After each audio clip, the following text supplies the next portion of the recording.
Well, happy holidays.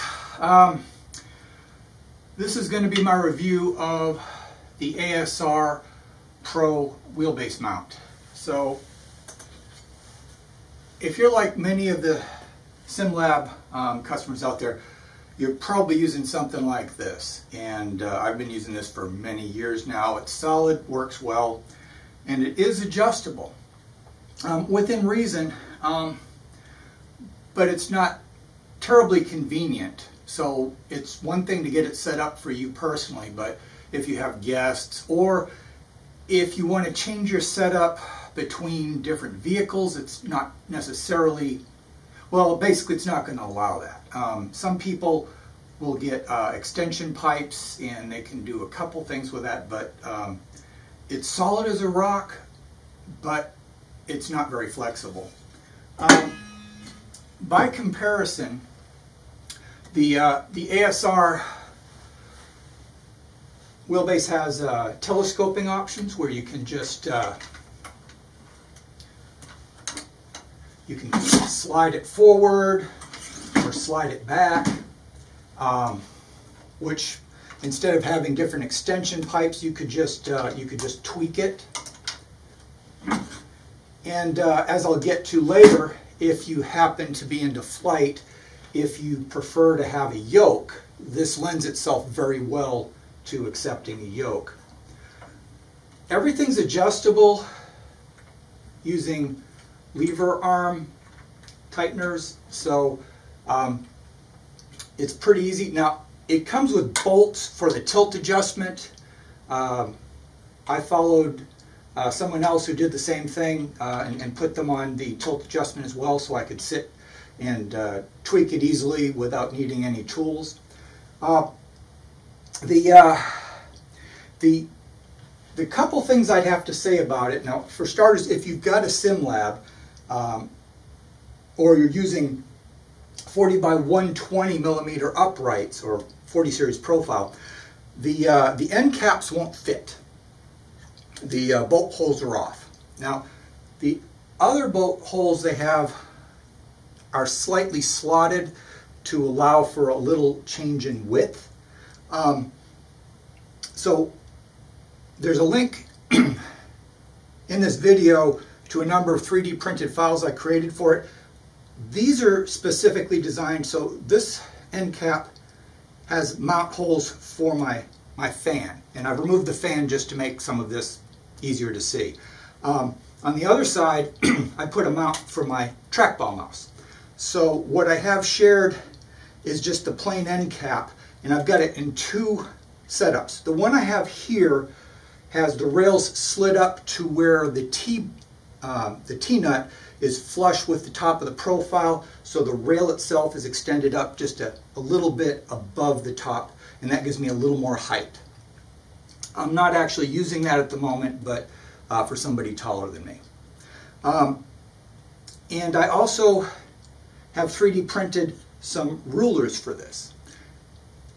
And maybe I'm being picky about wanting to have this level. Obviously, if it's not level and you're turning left to right, you're probably not going to notice a few degrees, but the way I have it set up now, I was able to remove the front, take the left side off, tear it apart, Loctite it, and put it back together, line it up on the ruler, and when I slid everything back in, I was still within 0.1 degrees of perfectly level.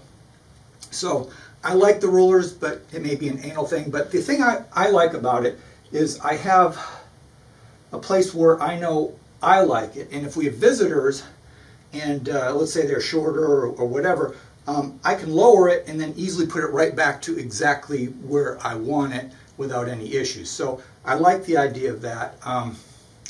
The same thing goes for the telescoping. So right now I have this all the way set back. So I have no telescoping going on at the moment. And that works for me. I've got my profile probably set further forward than some people do, but I find this works well for me. The other thing I wanted to mention was compared to compared to the SimLab setup, there's more leg room with the ASR mount, because you can see where the motor mounts in on here, it actually goes down to the side, and that helps raise the engine, or the helps raise your wheelbase. But unfortunately for me, where I have this placed, it was a great place to hit my knees. So that actually came down here, and you can see there's open space on this one compared to this. So so already I'm finding this gives me more clearance, so that part's more comfortable. The adjustability is pretty straightforward. You have a lever on each side, and you can loosen that.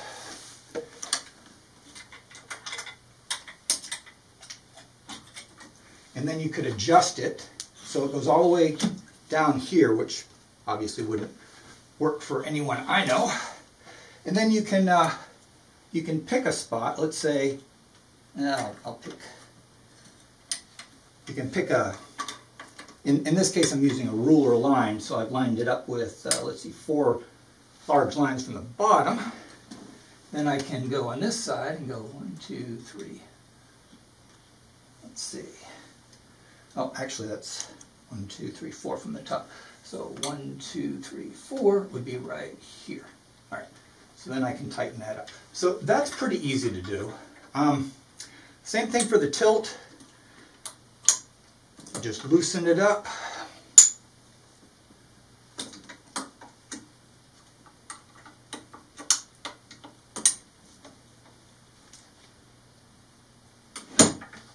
And then you can slide it. And you can do this while you're seated right in the rig, so it's very convenient to get the tilt. I don't have a gauge on the tilt at this point. I might do something, but more likely I'll just put a little sticker with a line centered on where the quick release is, and for my known good. Now, one complaint you might see in the feedback section for this on the ASR site is that it comes with no instructions. And it seemed kind of straightforward to me. They standardized on the parts, so the rails are all the same length. They're all 203 millimeter length rails. The bearings, the sliding bearings are all identical.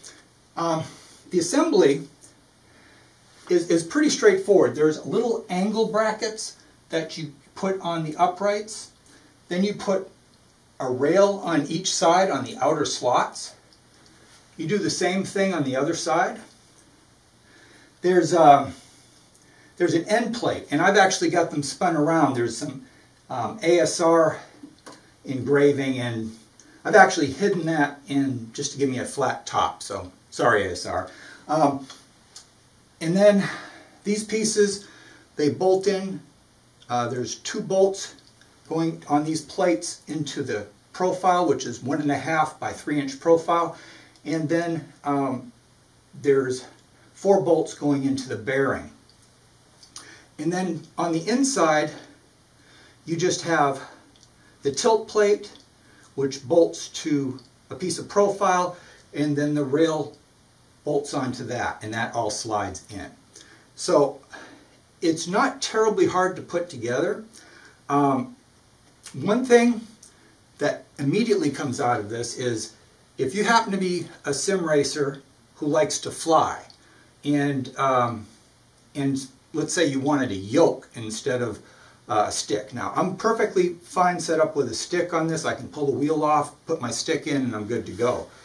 But if you were to want a if you were to want to put a wheelbase in, you could simply take the telescoping section here. Let me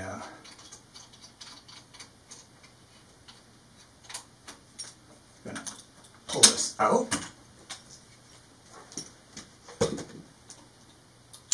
You can take this and, well, first I'd need to, might help if I undid the plugs back here. So you can take this out, and as you can see, it comes right out. And if you were to purchase a pair of these SGR rails in whatever size you wanted, and this is a good size. I mean, these are 203 millimeter, but the standard lengths you can buy them in are like 500 millimeters, so you might have to cut it with a chop saw. And I think the stock rails are not beveled, and ASR had them beveled so that the M8 bolts that go through the countersunk ones will fit in there well. Another thing I'd mention about assembly, it uses countersunk bolts through most of it, and the countersunk bolts are going to self-center, and I would use Loctite. Now I only have blue Loctite on this, but I would heavily suggest it. I'd also suggest that you very strongly tighten the bolts. So you want to make sure they're level, but the bolts going into the bearings are going to self-center, and there's not really a lot of wiggle room. The ones going into the profile have a tiny bit of wiggle room, but just make sure you push them both the same direction on each side and tighten them. So I just say tighten the hell out of them with blue Loctite. And the ones that you don't tighten too much, so the rails going vertically in the profile, leave them a little bit loose, and leave these bolts a little bit loose as well. There are two outer bolts holding the rails, and what you do is, with the rails being slightly loose and with the bolts to the bearings being slightly loose, it'll make it easier to slide everything in place. And then once you've got it, and I'm saying at this point it would be bolted all the way across with everything in place. At that point, you can run it to the bottom, and you can snug up the top bolts, and then you can run it to the top and tighten the bottom bolts, and then slide it all the way back down against the angle iron at the bottom so it's perfectly level, and then snug up the bolts on the, right here, the bolts on the holding the bearings in place. And then you should have it square, and it should be set up where you need it. So let's put this back in place.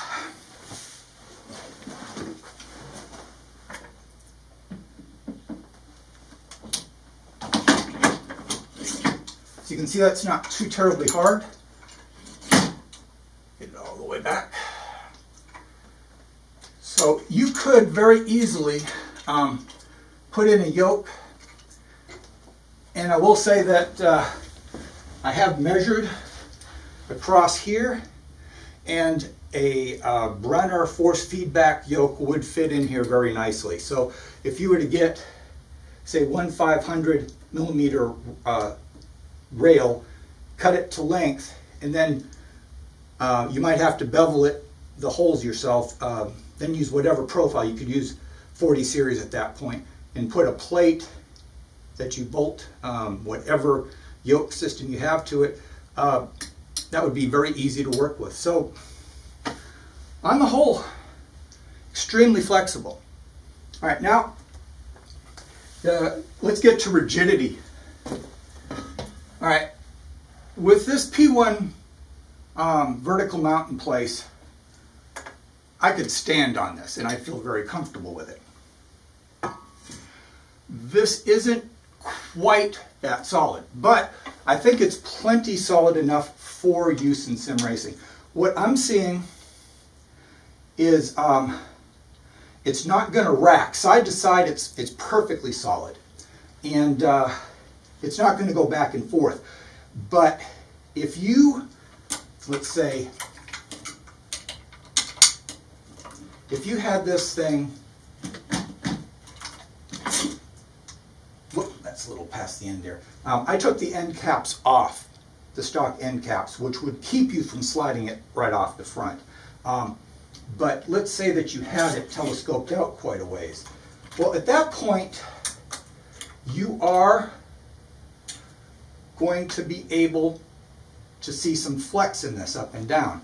The good news is when you're in a racing wheel and you're getting force feedback and it's trying to rotate it, you're effectively neutral. You're pushing up and pulling down with the same amount of force when you're grabbing the wheel. So there is some room for this to possibly move. So it is not quite as rigid as the P1 solution, but I found it's rigid enough for use where I don't notice it, and it does feel pretty solid to me, especially back where I've got it where there's no telescoping. But it does allow you to adjust for different wheels. If you don't have an extension bar that gets the wheel exactly where you want it.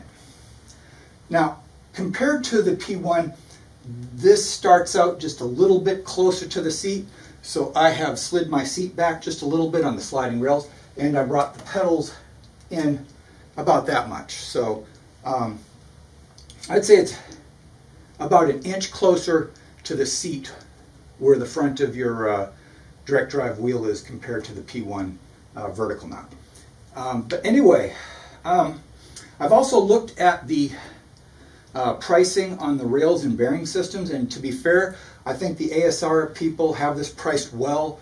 If you look at what the cost is just to get bearings, like in normal pricing, you know, volume like you or I could get, and then you had the profile cut to custom lengths, and then you had the steel that they've had, you know, laser cut, anodized, and finished properly, you'd be talking.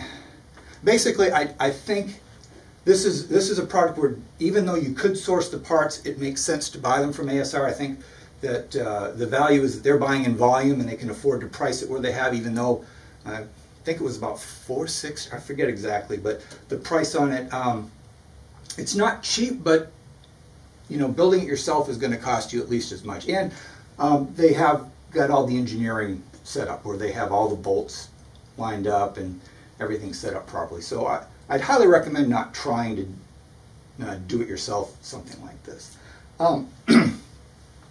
So as I mentioned, I've included links to Thingiverse where I have these rulers. The pointer on this side just snaps over the bolts that hold the bearing in place there, and then this side mounts into the slot. And so this side's fixed, but you can adjust this to center it on a spot that is your go-to place, and so you can basically key both sides to where you like it, and the same thing for the telescoping. So it should be something very helpful if you've got multiple people on your rig. At any rate, overall I'm real happy with it. I don't see myself going back to the vertical mount, even though it was good for many years. I have no complaints other than it was a little hard to adjust. And the other thing about something like this is when you can adjust it easily, the odds of you getting to a good ergonomic position where you're perfectly happy, when you can just tweak it on a whim and have it take a really small amount of time, I think it's generally a benefit. All right, well, hope some of you enjoy this thing. I was real excited when I saw it. It just seemed like a piece of well-engineered hardware. I saw somebody else buy one, and I saw it, and it made all kinds of sense for me. So